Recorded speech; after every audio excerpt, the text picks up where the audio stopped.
पूज्य भिक्षु संघ, सभी सम्मानित उपासक उपासिकाएं तथा प्यारे बच्चों, आज हमारे लिए बहुत ही प्रसन्नता का विषय है कि हम लोग आज संविधान दिवस के उपलक्ष्य में अपने बुद्ध विहार में एकत्रित हुए हैं। क्यों मनाना चाहिए, क्यों हम सेलिब्रेट कर रहे हैं, उस संबंध में मैं बताना चाहूँगा कि बाबा साहब डॉक्टर B.R. अम्बेडकर जी ने अपने जीवन में जितनी भी यातनाएं झेली, जितना कष्ट झेला, जितना अपमान झेला,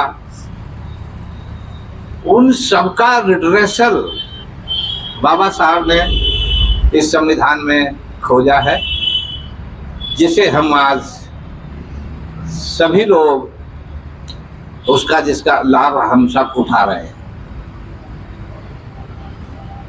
बाबा साहब ने संविधान के प्रीएम्बल में सोशल जस्टिस की बात की, इक्वलिटी की बात की और धार्मिक स्वतंत्रता की बात की, देश की इंटीग्रिटी की बात की, मानव के सम्मान और अभिमान की बात की। इसके अलावा बाबा साहब ने देखा कि जितनी सामाजिक बुराइयां हैं उन सबको संविधान के माध्यम से समाप्त होना चाहिए। जिस समय बाबा साहब का अध्ययन कार्य था, उस समय सामाजिक असमानता, छुआछूत चरम स्तर पर थी, इसलिए उसको समाप्त किया संविधान के अंतर्गत। उसके अलावा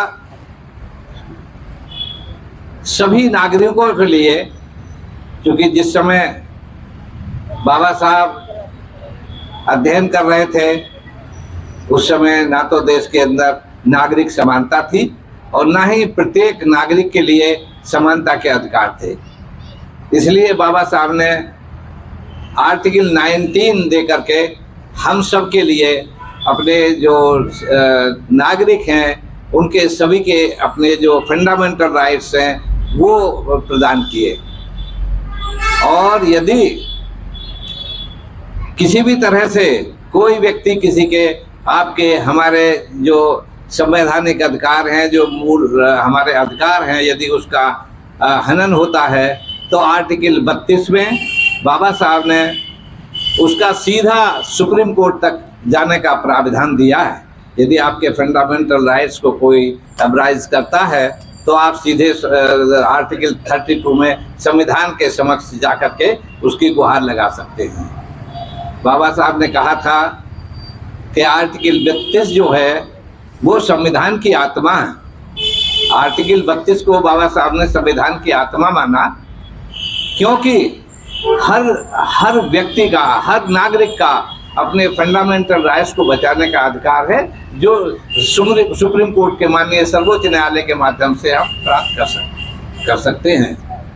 बराबरी के संबंध में article 15, article 16, equality before law, equal protection of laws के माध्यम से हमें वो अधिकार दिए कि हम दूसरों के सामने अपने जो हमारे अधिकार हैं, हमारे बराबरी के अधिकार हैं, उनका सम्मान करा सकें। हम यदि कोई हनन करता है आपकी बराबरी का तो आर्टिकल 15 उसमें सहयोग देगा, आपको उसकी मिलेगी, उसके अंदर रिट्रेशन होगा।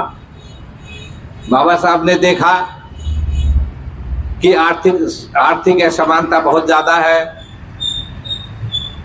जो जॉब्स हैं वो कुछ लोगों के ही हाथ में है, इसलिए गरीब लोगों को, जो कमजोर वर्ग है, उन लोगों के लिए आरक्षण के अधिकार भी आर्टिकल 16 में उनके द्वारा दिए गए।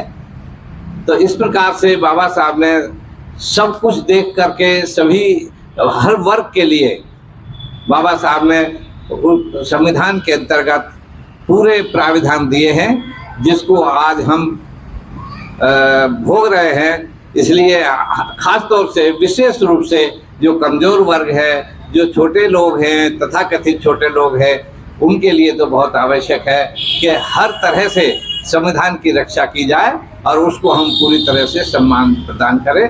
बाबा साहब इसके लिए बहुत बहुत धन्यवाद के पात्र हैं और हम लोग उनको नमन करते हैं। जय भीम, नमो बुद्धाय।